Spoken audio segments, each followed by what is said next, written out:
இந்தியாவினுடைய எல்லா ஊடகங்களையும் கழுத்து மேல நின்று மோடி கால் வச்சுட்டு நிற்கிறார். நிதிக்குழுவை பயன்படுத்தி மோடி நடத்திய ஒரு மிகப்பெரிய ஊழல். கடைசியாக பத்திரிகையாளரை பிரதமர் அபிஷியலாக சந்தித்து 10 ஆண்டுகளுக்கு மேலாக இந்த நாடு இதுவரைக்கும் காணாத கெட்ட கேவலம். அது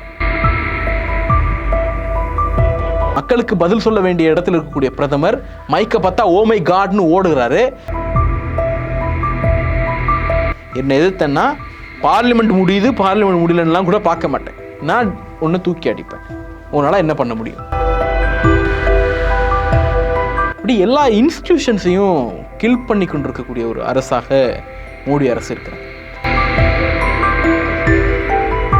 இது இது கிடையாது, ராஜ்பவன் கிடையாது, காங்கிரஸ் பவன் அப்படின்னு கிரிட்டிசைஸ் பண்ணாரு. அவங்களுக்கு டெமோக்ரஸினா பயம், தேர்தல்னா பயம், கேள்வினா பயம். இந்த ஸ்டேட்மெண்ட் மிக ஆபத்தான இடத்தை நோக்கி இந்தியாவினுடைய மாநிலங்களும் இந்தியாவினுடைய டெமோக்ரஸி நகர்ந்துட்டு இருக்குங்கிறத காட்டுது. அப்போ அரசினுடைய தலையீடு இந்த நிறுவனங்கள் எல்லாம் இருக்கு அப்படின்னா அங்க அந்த நாடு சர்வாதிகாரத்தை நோக்கி நகர்ந்துட்டு இருக்கு. தலையிடுவது சட்டப்படி தவறு. அவங்க கொள்ளைப்புறமாகத்தான் பேச்சுவார்த்தை நடத்துவார்கள்.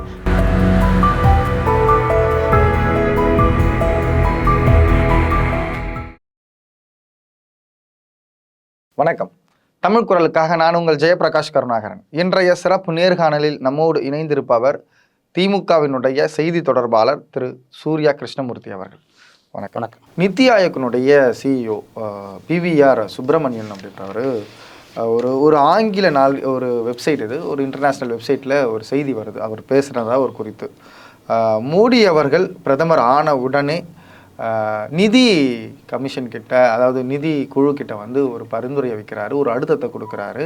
ஸ்டேட்டுக்கு கொடுக்குற ஃபண்டை குறைக்கணும், 42%லேருந்து 33 ஆக்குங்க அப்படின்னு சொல்கிறாரு.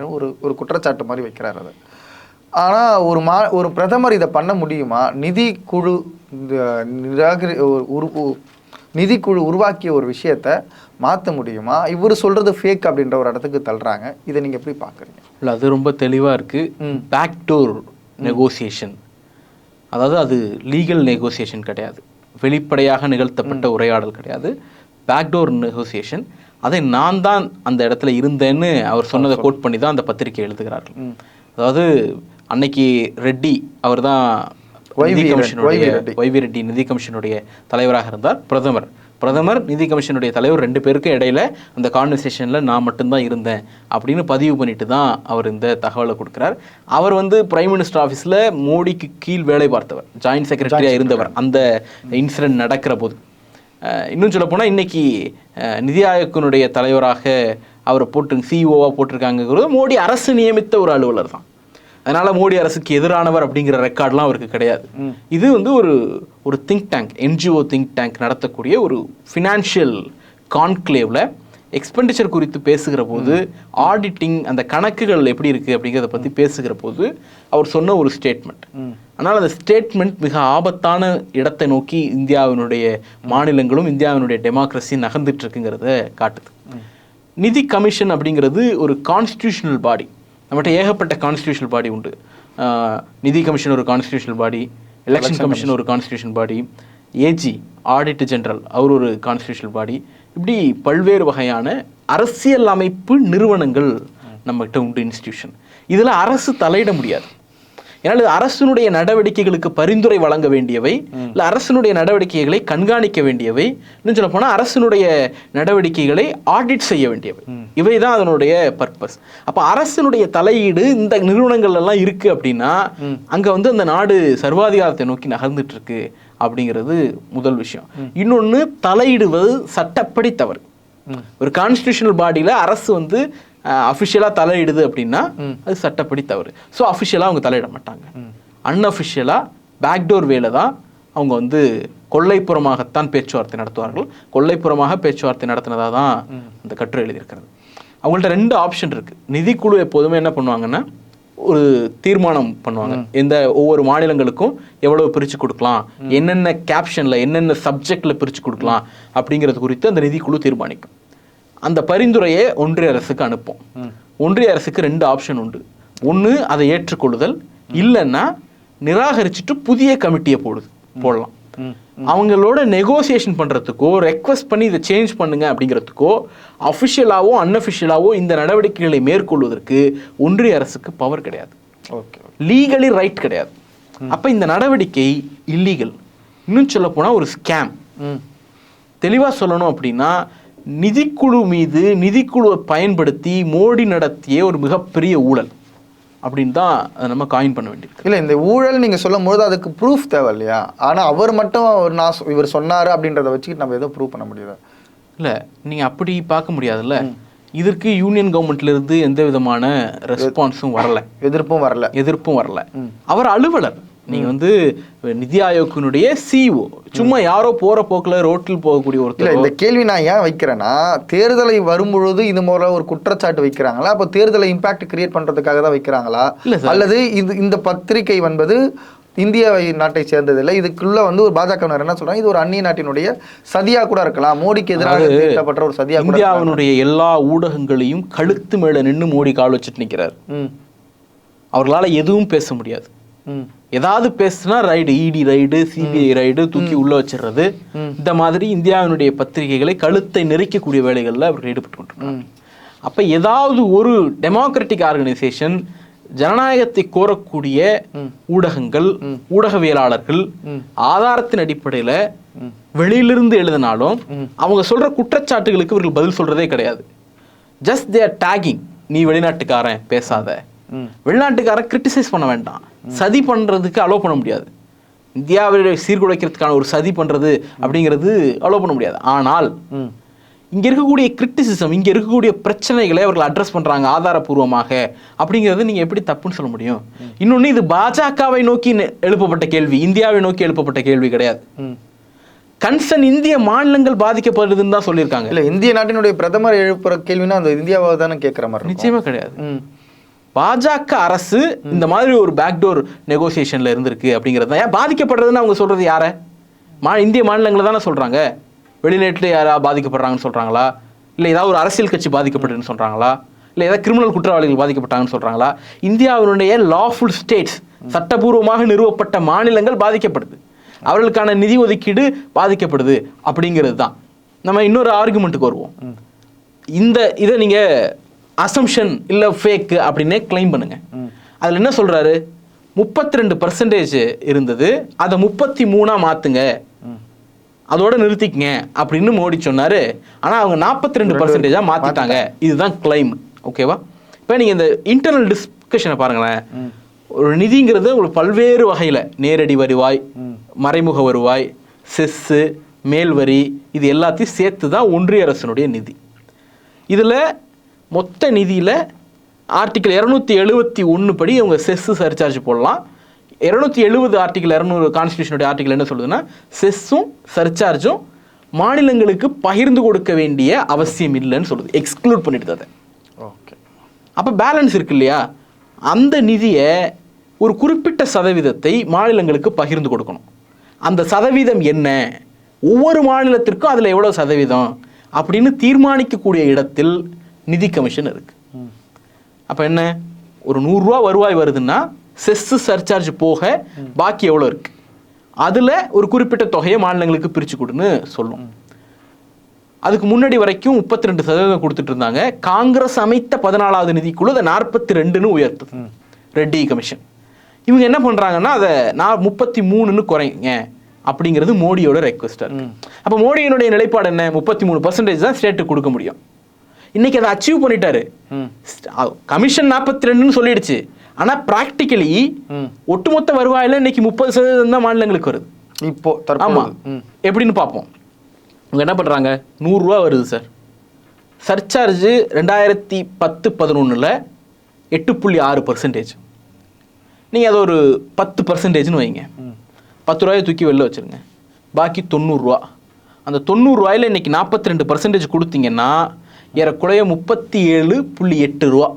ஒவ்வொரு 100 ரூபா வருவாய்க்கும் 38 ரூபாயை மாநிலங்களுக்கு நீங்கள் பிரித்து கொடுக்கணும். 42% இது பண்ணீங்கன்னா. இப்போ 42%ங்கிறத அப்படியே வச்சுக்கிறாப்புல. ஆனால் சர்சார்ஜோட அளவு இருக்குல்ல, செஸ் சர்சார்ஜோட அளவு அதை அதிகப்படுத்திடுறாங்க. அப்போ ஒட்டுமொத்த வருவாயில் பகிர்ந்து கொடுக்க வேண்டிய நிதி இருக்குல்ல, அதோட அளவை குறைச்சிடுறாங்க. பகிர வேண்டாம் அப்படிங்கிற நிதி இருக்குல்ல, அதோட அளவை எக்ஸ்பேண்ட் பண்ணிடுறாங்க.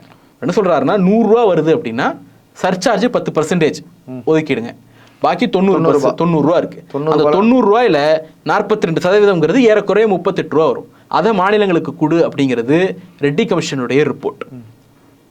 இவங்க என்ன கேட்டாங்க, மோடி போய் என்ன கேட்குறாங்கன்னா 33% தான் கொடுப்பேன் அப்படின்னா 100 ரூபாயில 10 ரூபாயை ஒதுக்கிட்டு பாக்கி 90 ரூபா 29.7 காசு, கிட்டத்தட்ட 30 ரூபா தான் என்னால் கொடுக்க முடியும், 33% தான் கொடுக்க முடியும், அதனால் அதை குறைச்சி கொடுங்க.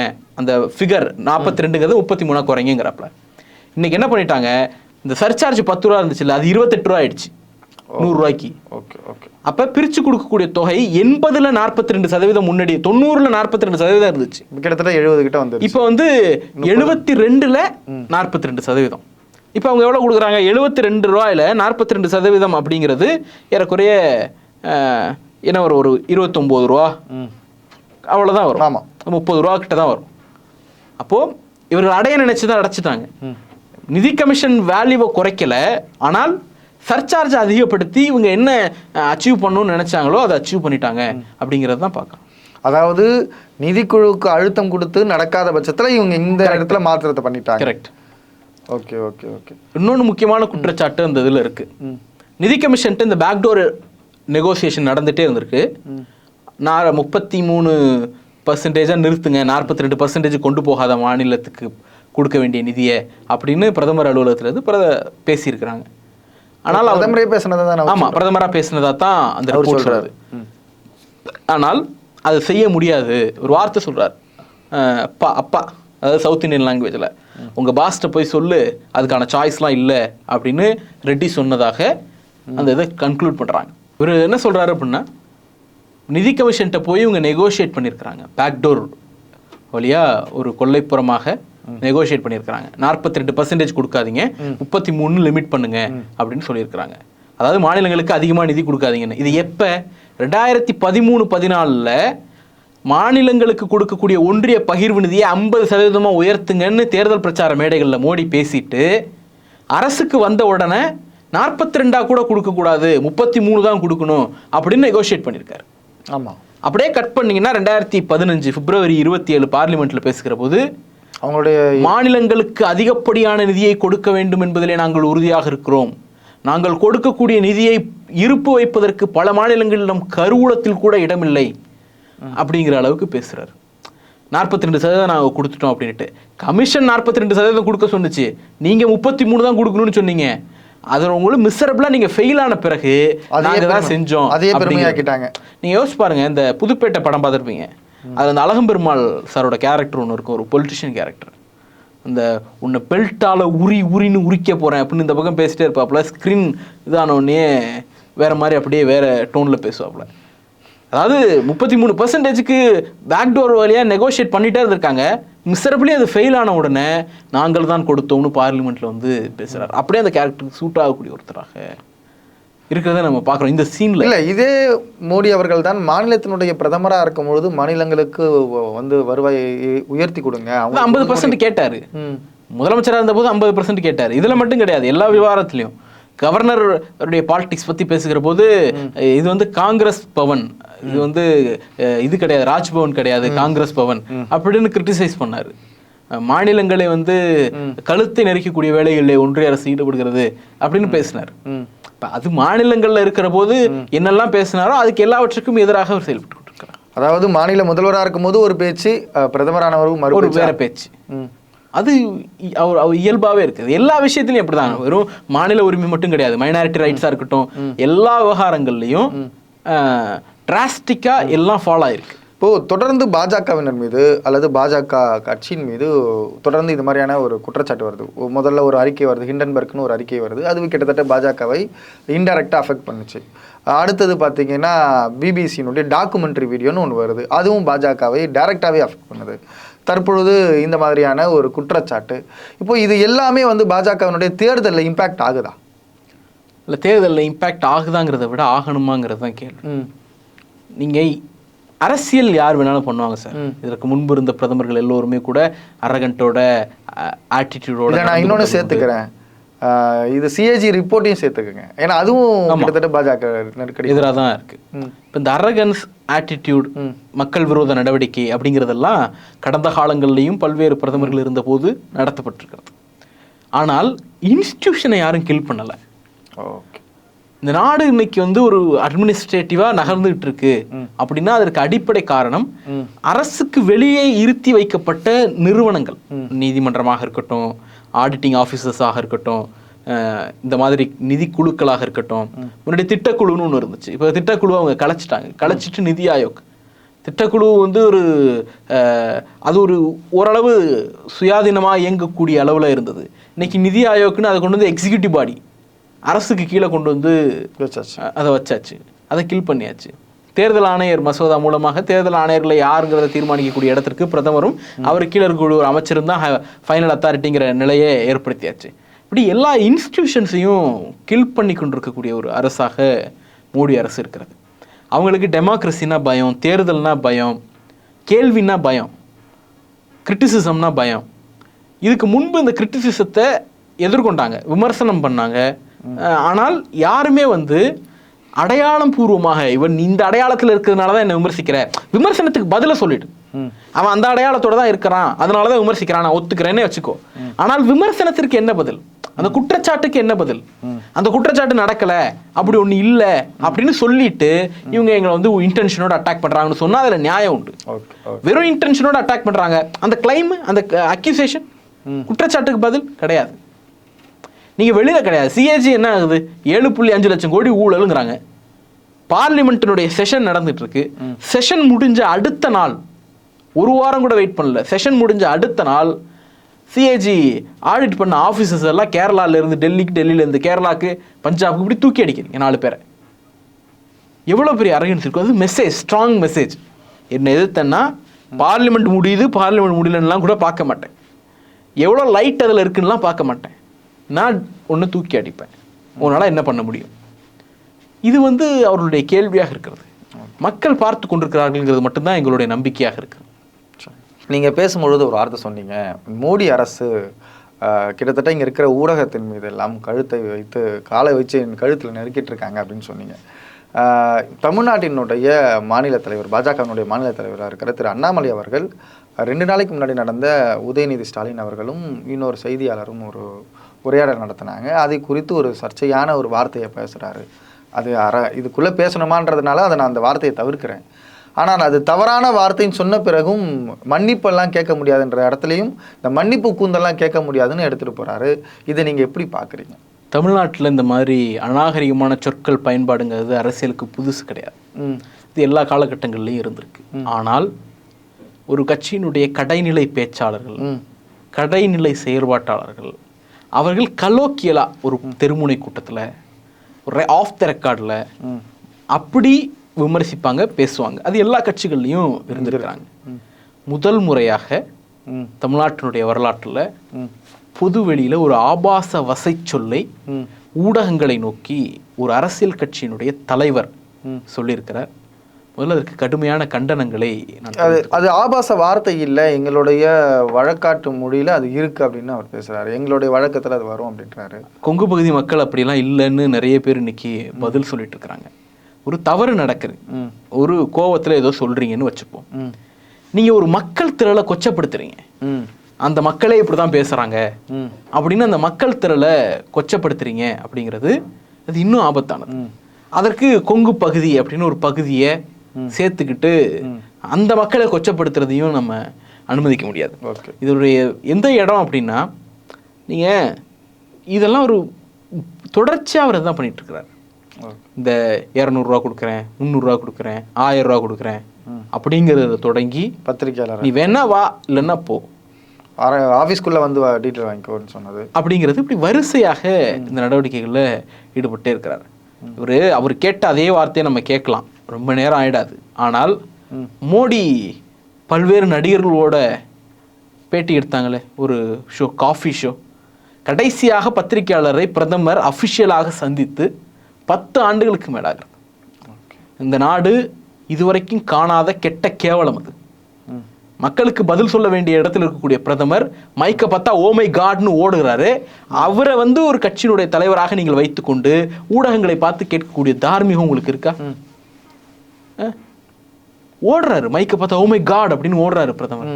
இந்தியா இதுவரைக்கும் பார்க்காதது. இவர்களால் அமைதியினுடைய அடையாளமாக வாய்மூடியாக பார்க்கப்பட்ட மன்மோகன் சிங் அவர்கள் ஆயிரக்கணக்கான பத்திரிகையாளர் சந்திப்பை சந்திருக்கிறார். ஒவ்வொரு வெளிநாட்டு பயணங்களுக்கு பிறகு வந்து மணிக்கணக்கில் பத்திரிகையாளர்களுக்கு பதில் சொல்லியிருக்கிறார். இவர் பார்லிமெண்ட்டுக்கு வந்து பதில் சொல்ல மாட்டார், ப்ரெஸ்ஸுக்கு பதில் சொல்ல மாட்டார். கேட்டால் இவர் வந்து சர்வ வல்லமை படைத்தவர். அப்போ இவரை வந்து பிரதமராக வைத்துக்கொண்டு உங்கள் கட்சியினுடைய தலைவராக வைத்துக்கொண்டு இங்கே இருக்கக்கூடிய ஊடகங்களை நோக்கி இப்படிலாம் கேள்வி கேட்குறீங்க. அவ்வளோலாம் வேணாம் சார். ரங்கராஜ் பாண்டே ஜிம்மில் உட்காந்துக்கிட்டே நீங்கள் ஒரு இன்டர்வியூ கொடுத்தீங்களே அண்ணாமலை, அது என்ன கதை? அதுவும் இதே கதை தானா? அந்த பல்லு படாமல் அந்த கதை தானா? கோலாகல சீனிவாசனுக்கு ஒரு இன்டர்வியூ கொடுத்தீங்களே இதில் தென் தமிழ்நாட்டில் ஏதோ ஒரு வில்லேஜில் உட்காந்துட்டு, அதுவும் இதே கதை தானா? சுஹாசினி மேடத்துக்கு ஒரு இன்டர்வியூ கொடுத்தீங்களே, அது என்ன கதையில் வரும்?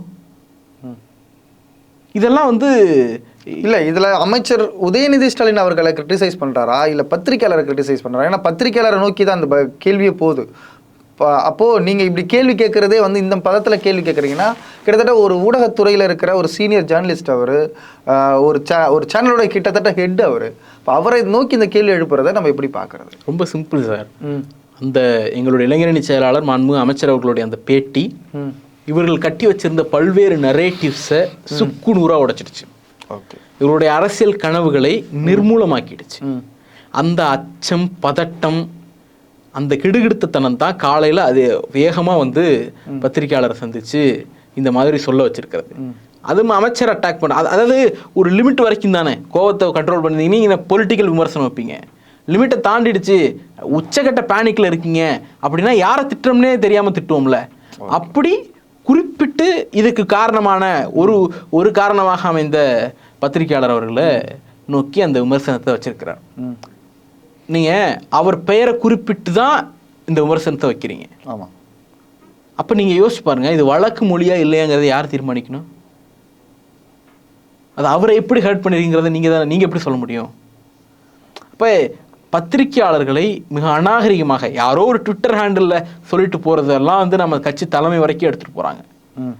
ஆனால் இது வந்து ஒரு அரசியல் கட்சியின் தலைவர், யூனியனில் ஆட்சியில் இருக்கக்கூடிய ஒரு கட்சியினுடைய தலைவர், அவர் இப்படி பேசுகிறாரு அப்படிங்கிறது அவருடைய தரத்தை காட்டுகிறது.